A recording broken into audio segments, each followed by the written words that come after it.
Ахмет Байтұрсынұлы атындағы Тіл білімі институты ребрендингінің тұжырымдамасы.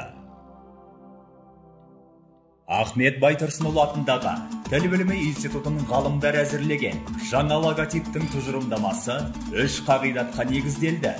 Дәстүр сабақтастығы, сыртқы түр ықшамдылығы, басымдықты ерекшелеу. Логотиптің жоғарғы жағында ұлт ұстазы, рухани көсемі, ағартушы ғалым, қоғам және мемлекет қайраткері, қазақ тіл білімінің негізін қалаушы Ахмет Байтұрсынұлының аты жөні жазылған. Институттың толық атауының табиғи түріндегі аббревиатурасы латын әріптерімен берілген.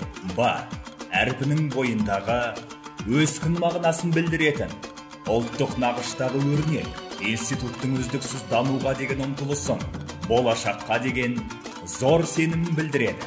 Ал И әрпінің басындағы дөңгелек белгі білім және тілдің адам өміріндегі серігі рөлін бейнелейтін әмбебап символ саналады.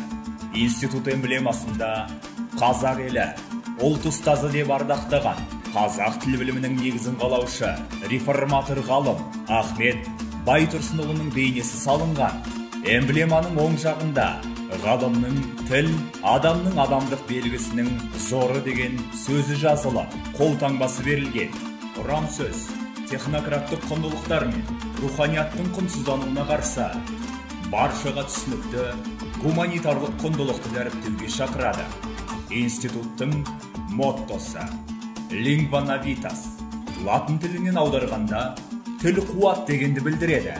Институт қоғамның қуатын арттыру үшін ұлттық тілдің әлеуетін дамытуға, оны тиімді пайдалануға қызмет етеді. Институт логотипінің, эмблемасының, ұран сөзінің көк түспен рәсімделуі бір жағынан жалпы түркілік мәдениетке тән тектіліктің, зияткерліктің, зиялылықтың символы болса, екінші жағынан геральдика мен психологиядағы жалпы мәніне сәйкес әділеттілік, күш-жігер, жауапкершілік пен бірегейлік белгісін көрсетеді. Институт логотипінің, эмблемасының, ұран сөзінің монохромды түрде қос түспен ғана безендірілуі прагматикалық пайымдауға негізделе отырып, бірлік пен татулықты білдіреді. Бұл заманауи минимализм, қарапайымдылық, дәлдік, айқындық стилінің көрінісі саналады.